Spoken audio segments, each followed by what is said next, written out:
Hello student, स्वागत है आपका इस यूट्यूब चैनल आर के नॉलेज इलेक्ट्रिकल में। इलेक्ट्रिशियन थ्योरी का एक महत्वपूर्ण टॉपिक विद्युत शक्ति उत्पादन।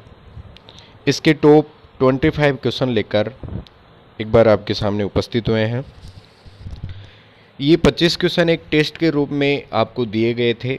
यदि आपने इस टेस्ट को दिया है तो आप अपने आंसर का मिलान ध्यानपूर्वक कीजिए, और यदि टेस्ट को नहीं दिया है तो ये जो 25 क्वेश्चन है ये आपके आगे आने वाले कंपटीशन एग्ज़ाम के लिए अति महत्वपूर्ण होने वाले हैं। तो डिस्कस करते हैं इन सभी 25 क्वेश्चंस पे, और डिटेल से इनके आंसर का जो रीजन है वो भी आपको साथ में बताया जाएगा। जैसे क्वेश्चन नंबर 1 जो है वो है, फोटोवोल्टाइक सेल बनाने के लिए प्रयुक्त सामग्री का नाम क्या है। फोटोवोल्टेक सेल विद्युत शक्ति उत्पादन में अपन सोलर सेल या सौर सेल को भी कहते हैं, और सोलर सेल बनाने के लिए जो अर्धचालक मटेरियल जो यूज किया जाता है वो अर्धचालक मटेरियल मोस्टली सिलिकॉन का किया जाता है। इसलिए क्वेश्चन का राइट आंसर होगा सिलिकॉन का प्रयोग किया जाता है। नेक्स्ट 2 नंबर क्वेश्चन है, प्रेशराइज्ड वाटर रिएक्टर यानी पीडब्ल्यूआर का क्या फ़ायदा है। ये वाटर रिएक्टर जो है ये नाभिकीय शक्ति संयंत्र यानी परमाणु बिजली घर जो होते हैं, न्यूक्लियर पावर प्लांट जो होते हैं, उनके अंदर रिएक्टर एक मुख्य भाग होता है। जैसे थर्मल पावर प्लांट में बॉयलर होता है, उसी प्रकार से न्यूक्लियर पावर प्लांट के अंदर नाभिकीय रिएक्टर होता है। तो ये रिएक्टर जो है ये 2 प्रकार के होते हैं, एक तो पीडब्ल्यूआर, एक होता है एसडब्ल्यूआर। पीडब्ल्यूआर मतलब प्रेशराइज्ड वाटर रिएक्टर और एसडब्ल्यूआर का मतलब है स्टोरेज वाटर हीटर। क्वेश्चन है पीडब्ल्यूआर का फ़ायदा क्या होता है। तो पीडब्ल्यूआर यानी प्रेशराइज्ड वाटर हीटर रिएक्टर जो होता है ये अपने उच्च पावर डेंसिटी के लिए उपयोगी है, इसलिए इसमें उच्च शक्ति घनत्व है। ये इस क्वेश्चन का राइट आंसर आ जाएगा। नेक्स्ट 3 नंबर क्वेश्चन है, कौन से शक्ति उत्पादन में भारी जल के शुद्धि संयंत्र की आवश्यकता होती है। कौन से शक्ति उत्पादन के लिए भारी जल में यानी जल शुद्धि के लिए प्लांट लगाया जाता है। तो ऐसे प्रकार के जो संयंत्र होते हैं, प्लांट होते हैं, उनके अंदर परमाणु शक्ति उत्पादन के द्वारा जो बिजली उत्पन्न की जाती है उनमें ऐसा कुछ किया जाता है। 4 नंबर क्वेश्चन है कि पानी से बनने वाली स्थितिज ऊर्जा को बिजली उत्पन्न करने के लिए गतिज ऊर्जा के रूप में कैसे परिवर्तित किया जाता है। तो पानी से जब बिजली बनती है तो उसमें स्थितिज जो ऊर्जा होती है उसको गतिज ऊर्जा के रूप में बदलने के लिए हाइड्रो पावर प्लांट के अंदर एक बहुत ही महत्वपूर्ण पार्ट लगाया जाता है जिसका नाम है पेन स्टॉक। तो पेन स्टॉक वाटर की स्थितिज ऊर्जा को गतिज ऊर्जा में बदलने के लिए प्रयोग किया जा सकता है। पेन स्टॉक का काम जो बांध होता है वहाँ से टरबाइन तक पानी पहुँचाने का होता है। एक पाइप होता है जिसके द्वारा टरबाइन तक पानी को पहुँचाया जाता है। क्वेश्चन का राइट आंसर हो जाएगा पेन स्टॉक के माध्यम से कुछ स्पीड बनाकर इसका उपयोग करते हैं। 5 नंबर क्वेश्चन है कि 1 किलोग्राम प्राकृतिक यूरेनियम कितने किलोग्राम कोयले के बराबर ऊर्जा देती है। तो 1 किलोग्राम प्राकृतिक यूरेनियम जो है ये 10,000 किलो कोयले के बराबर ऊर्जा उत्पन्न कर सकते हैं। क्वेश्चन का राइट आंसर सी हो जाएगा, सिंपल क्वेश्चन है। नेक्स्ट 6 नंबर क्वेश्चन है, ऊर्जा स्रोत का प्राकृतिक स्रोत कौन सा है। ऊर्जा स्रोत का कौन सा प्राकृतिक स्रोत है। यहाँ पर प्राकृतिक पूछा गया है, ना कि पारंपरिक, कंफ्यूज नहीं होना है। प्राकृतिक स्रोत जो है वो अपने सूर्य होता है, तो क्वेश्चन का राइट आंसर हो जाएगा सूर्य। 7 नंबर क्वेश्चन है, पवन शक्ति उत्पादन का प्रमुख नुकसान क्या होता है। विंड पावर प्लांट जो होते हैं उनका मुख्य जो नुकसान है वो क्या हो सकता है। तो इनके अंदर पवन जो है वो नियत नहीं रहती है, स्थिर नहीं रहती है, इसलिए क्वेश्चन का राइट आंसर आ जाएगा ऑप्शन नंबर बी, पवन ऊर्जा नियत और स्थिर नहीं होती है। नेक्स्ट 8 नंबर क्वेश्चन है, बिजली उत्पादन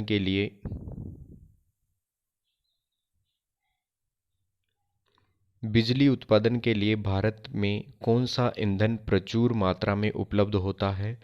तो बिजली उत्पादन के लिए भारत में प्रचुर मात्रा में जो मिलता है वो कोयला होता है, यानी भारत में थर्मल पावर प्लांट से सबसे ज़्यादा बिजली बनाई जाती है। थर्मल पावर प्लांट की जो एफिशिएंसी होती है वो 25 से 30% तक इसकी एफिशिएंसी मानी जाती है। 9 नंबर क्वेश्चन है, पारंपरिक बिजली उत्पादन पर गैर पारंपरिक बिजली उत्पादन का नुकसान क्या है। गैर पारंपरिक या अपारंपरिक जो बिजली उत्पादन के हैं स्रोत, उनका जो सबसे बड़ा नुकसान जो है वो होता है कि इनमें बेस लोड के डिमांड के अनुसार इस्तेमाल नहीं किया जा सकता, यानी जितना लोड आवश्यक है उतना लोड ये नहीं दे पाते हैं। इसलिए इस क्वेश्चन का राइट आंसर हो जाएगा बी, बेस लोड डिमांड के लिए इस्तेमाल नहीं किया जा सकता। 10 नंबर क्वेश्चन है, पवन ऊर्जा उत्पादन के लिए कौन सी डिवाइस हवा की गति को महसूस करती है। तो विंड पावर प्लांट के अंदर ऐसी जो डिवाइस होती है वो टरबाइन कंट्रोलर होती है। ऑप्शन सी राइट आंसर है। 11 नंबर क्वेश्चन है, गैर पारंपरिक ऊर्जा स्रोत का फायदा क्या होता है। तो गैर पारंपरिक ऊर्जा स्रोत जो है इनका सबसे बड़ा फायदा जो होता है ये ग्रीन हाउस इफेक्ट जो होता है उससे जो है इनसे बचा जा सकता है। गैर पारंपरिक स्रोतों का उपयोग करके ग्रीन हाउस इफेक्ट से बचा जा सकता है। नेक्स्ट 12 नंबर क्वेश्चन है, परमाणु विखंडन के दौरान उत्पन्न होने वाली रेडियो सक्रिय किरणों का फायदा क्या होता है। रेडियो सक्रिय किरणों का प्रभाव क्या होता है। तो रेडियो एक्टिवेशन जो किरणें होती हैं वो स्वास्थ्य संबंधित खतरा उत्पन्न करती है। ऑप्शन ए क्वेश्चन का राइट आंसर आ जाएगा। क्वेश्चन नंबर 13 है, यदि प्रकाश की तीव्रता कम है तो सौर सेल का क्या फ़ायदा है। प्रकाश की तीव्रता यदि कम है तो सौर सेल का जो मुख्य फ़ायदा होता है वो होता है कि इसका आउटपुट वोल्टेज जो है वो घटता है। यदि प्रकाश कम हो जाता है तो इससे सौर सेल का आउटपुट वोल्टेज घट जाता है। 14 नंबर क्वेश्चन है कि निम्न में से गैर पारंपरिक ऊर्जा स्रोत कौन सा है। स्रोत दो प्रकार के होते हैं, पारंपरिक और अपारंपरिक या गैर पारंपरिक। पारंपरिक वो होते हैं जो कभी ना कभी ख़त्म हो सकते हैं और गैर पारंपरिक जो होते हैं वो कभी ख़त्म नहीं हो सकते। तो इस टाइप का जो आंसर होगा अपना हवा जो है इसमें वो सबसे बेटर ऑप्शन है, यानी गैर पारंपरिक ऊर्जा स्रोत जो है वो हवा होती है। हवा हुआ, सूर्य ऊर्जा हुई, ये सब कुछ जो है अपने गैर पारंपरिक ऊर्जा स्रोत की श्रेणी में आते हैं। 15 नंबर क्वेश्चन है कि परमाणु ऊर्जा स्टेशन में परमाणु विखंडन के लिए प्रयुक्त परमाणु सामग्री का नाम क्या है। परमाणु विखंडन के लिए जो ईंधन के रूप में प्रयोग की जाती है परमाणु शक्ति संयंत्रों में वो यूरेनियम और थ्योरियम होता है। तो इसमें क्वेश्चन का राइट आंसर जो है वो आएगा ऑप्शन नंबर बी, थोरियम का उपयोग किया जाता है।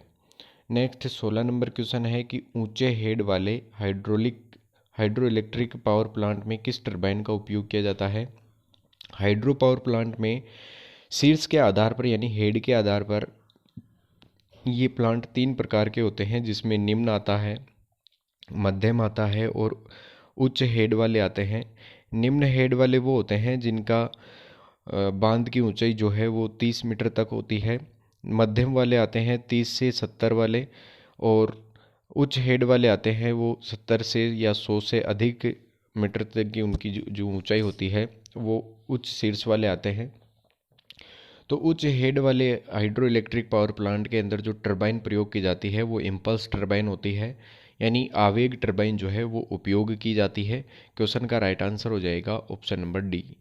नेक्स्ट 17 नंबर क्वेश्चन है, स्टीम पावर प्लांट में इकोनोमाइजर का कार्य क्या होता है। तो इकोनोमाइजर जो है वो फ्लू गैस द्वारा फीड वाटर को गर्म करने के काम में आता है। फीड वाटर को गर्म करके ये जो है बॉयलर की दक्षता को, एफिशिएंसी को बढ़ा देता है। तो इकोनोमाइजर का मुख्य जो काम है वो है बॉयलर की दक्षता को बढ़ाना, यानी फ्लू गैस के द्वारा फीड पानी को गर्म करके बॉयलर की एफिशिएंसी को बढ़ा देता है। नेक्स्ट 18 नंबर क्वेश्चन है, पन बिजली स्टेशनों में पेन स्टॉक का कार्य क्या होता है। तो बात कर चुके हैं, पेन स्टॉक जो है ये टरबाइन तक पानी को पहुंचाने का काम करता है। बांध से लेकर टरबाइन तक पानी को जोड़ने का जो काम करता है वो पेन स्टॉक करता है। क्वेश्चन का राइट आंसर सी हो जाएगा। नेक्स्ट 19 नंबर क्वेश्चन है, स्टीम शक्ति संयंत्र में एयर प्री हीटर का कार्य क्या होता है। एयर प्री हीटर ये स्टीम पावर प्लांट का होता है मुख्य पार्ट्स है। इस क्वेश्चन का राइट आंसर बी हो जाएगा। फ्लू गैस से गर्मी को निकालता है और आगत वायु को गर्म करने का काम ये सब कुछ करता है। नेक्स्ट 20 नंबर क्वेश्चन है, सौर सेल में किस सामग्री का उपयोग किया जाता है। तो सोलर सेल के अंदर एक तरीके से क्वेश्चन रिपीट हो गया है, सिलिकॉन का उपयोग किया जाता है।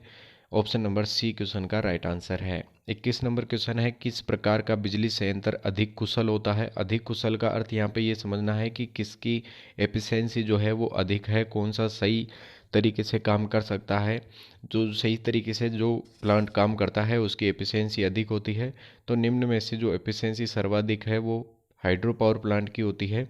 ऑप्शन डी क्वेश्चन का राइट आंसर आ जाएगा, पन बिजली घर अधिक कुशलता से काम कर पाते हैं। क्वेश्चन नंबर 22 है, पारंपरिक बिजली उत्पादन कौन सा है। पारंपरिक वो होते हैं जो कभी ना कभी ख़त्म हो जाएंगे, जैसे कोयला शक्ति संयंत्र होते हैं जिनको थर्मल पावर प्लांट कहते हैं। तो थर्मल पावर प्लांट ऐसा शक्ति उत्पादन है जो पारंपरिक बिजली उत्पादन की श्रेणी के अंतर्गत आता है। नेक्स्ट क्वेश्चन है, ज्वारी शक्ति उत्पादन में टरबाइन का कार्य क्या होता है। तो टरबाइन यहाँ पर ज्वारी शक्ति संयंत्रों के अंदर स्थितिज ऊर्जा को गतिज ऊर्जा में बदलने का कार्य करता है। ऑप्शन नंबर सी क्वेश्चन का राइट आंसर हो जाएगा। क्वेश्चन नंबर 24 है, गैर पारंपरिक बिजली उत्पादन का मुख्य नुकसान क्या होता है। तो गैर पारंपरिक बिजली उत्पादन का मुख्य नुकसान जो होता है वो होता है इनकी कम एफिशिएंसी, क्योंकि ये जैसे सौर सेल है तो ये प्रकाश के अनुसार ये बिजली उत्पन्न करता है, इसलिए इनकी एफिशिएंसी जो है वो कम रहती है। तो ऑप्शन नंबर सी क्वेश्चन का राइट आंसर है।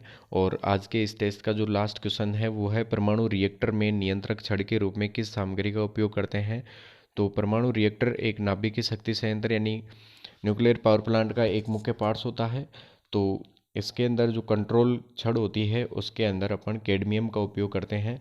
ऑप्शन ए क्वेश्चन का राइट आंसर आ जाएगा। तो ये थे टोटल 25 क्वेश्चन जो विद्युत शक्ति उत्पादन वाले चैप्टर से रिलेटेड थे।